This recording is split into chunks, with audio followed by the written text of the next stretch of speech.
Praise the lord. దేవునికి మహిమ కలుగునుగాక. ప్రతిరోజు క్రమం తప్పక వాగ్దానాన్ని వీక్షిస్తున్న ప్రతి ఒక్కరికి యేసయ్య నామములో ప్రత్యేక వందనములు.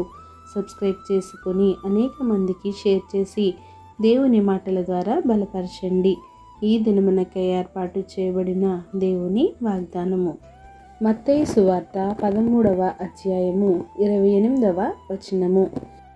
ఇది శత్రువు చేసిన పని అని అతడు వారితో చెప్పగా, శత్రువు చేసే పనులు ఎలా ఉంటాయి అంటే, ఎవరైతే విశ్వాసంగా దేవునిలో ఎదుగుతూ ఉంటారో వారి మధ్యలోనే ఉంటూ వారి విశ్వాస జీవితాన్ని పాడు చేయాలని చూస్తూ ఉంటాడు. ఒకనాడు యేసయ్య గారు తన శిష్యులతో ఒక ఉపమానం ఇలా చెప్పసాగారు. పరలోక రాజ్యం తన పొలంలో మంచి విత్తనాలు విత్తిన ఒక మనుషుని పోలి ఉన్నది. మనుషులు నిద్రపోతుండగా అతని శత్రువు వచ్చి గోధుమల మధ్యన గురుగులు విత్తి వెళ్ళిపోయాడు. మొలకలు పెరిగి గింజ పట్టినప్పుడు గురుగులు కూడా కనబడ్డాయి. అప్పుడు యజమాని యొద్దకు దాసులు వచ్చి, అయ్యా, నీవు నీ పొలములో విత్తినది మంచి విత్తనాలే గదా, అందులో గురుగులు ఎక్కడ నుండి వచ్చాయి అని అడిగిరి. దానికి, ఇది శత్రువు చేసిన పని. నిజమే, మంచి విత్తనములు ఉన్న చోటు గురుగులు కూడా పాతబడ్డాయి.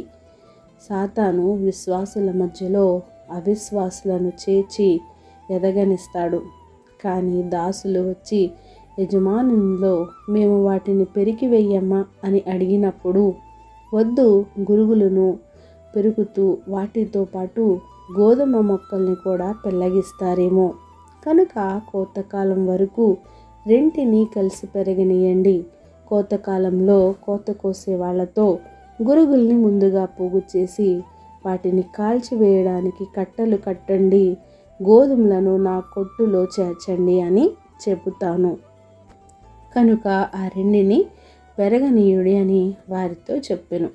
ఈ లోకంలో అన్యులు, దేవుని నమ్మిన బిడ్డలు ఇద్దరూ కలిసి పెరుగుతున్నారు, జీవిస్తున్నారు. అంతము వరకు వారు తమ విశ్వాసాన్ని కాపాడుకుంటూ కోతకాలంలో గోధుమ గింజ వలె గట్టిగా ఉండాలి. ప్రతి శోధనలో, సమస్యలో పోరాడి గెలిచి జీవించాలి. చూడటానికి గోధుమలు, గురుగులు ఒక్కటిలాగే ఉన్నా వాటిలో వ్యత్యాసం ఉన్నట్లే విశ్వాసులకు, అవిశ్వాసులకు వ్యత్యాసం కనపరచాలి. విశ్వాసులకు, అవిశ్వాసులకు జోడు ఎక్కడిది? వారికి సాంగత్యం ఎక్కడిది?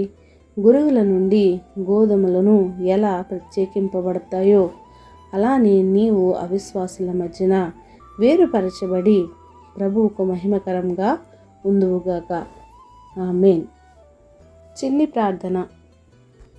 మమ్మల్ని అతిమికిలిగా ప్రేమించిన మా ప్రియ పరలోకపు తండ్రి, మీరిచ్చిన వాగ్దానములకే వందనాలు దేవా. ఎవరైతే ఈ వాగ్దానాన్ని విన్నారో విని విడిచిపెట్టువారిగా కాకుండా వారి హృదయంలో నీరు కట్టి ఫలింప చేయండి. వాక్యానుసారంగా జీవించే జీవితాన్ని ప్రతి ఒక్కరికి దయచేయండి. అవును ప్రభువా, గోధుమ గింజ వలె మేము గట్టిగా ఉండి మా విశ్వాసాన్ని మేము కాపాడుకుంటూ మరణానంతరం వరకు మా విశ్వాసాన్ని కాపాడుకునే జీవితాన్ని మాకు దయచేయండి. ప్రార్థన అవసరం కోరిన ప్రతి ఒక్క బిడ్డని సమయంలో జ్ఞాపకం చేసుకోండి.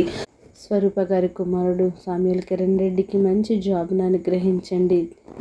చరణ్ రెడ్డి స్టడీస్లో మీరే మంచి విజయం నా బిడ్డకి దయచేయండి. చక్రవర్తి గారి ఉన్న ప్రతి సమస్యను విడిపించండి. రాజేంద్ర గారికి ఉన్న అప్పుల సమస్యను, ఆర్థిక ఇబ్బందుల నుంచి విడిపించండి నాయన. ఇంకా ఎవరైతే ప్రార్థన అవసరాలు కోరారో ప్రతి ఒక్కరిని సమయంలో జ్ఞాపకం చేసుకోండి. మరి అమ్మగారి సిస్టర్ కిడ్నీ ప్రాబ్లం నుంచి మంచి విడుదల దయచేయండి. అమృతారెడ్డి గారి తమ్ముడు నాగరాజు రెడ్డి గారికి మంచి ఆరోగ్యమును దయచేయండి. ఎల్లయ్య గారికి వీసా విషయంలో, అక్కమ్మ విషయంలో గొప్ప సహాయమును అనుగ్రహించండి. ఇంకా ఎవరైతే ప్రార్థన అవసరాలు కోరారో ప్రతి ఒక్కరిని సమయంలో జ్ఞాపకం చేసుకొని మీ నిండైన మెండైన దీవెనలు ప్రతి ఒక్కరిపై ఉంచి సమస్త ఘనత, మహిమ, ప్రభావాలు మీరు ఆరోపించుకుంటారని యేసుక్రీస్తు పరిశుద్ధ నామమున ప్రార్థించి అడిగి వేడుకొంచున్నాను మా తండ్రి. Amen. God bless you all.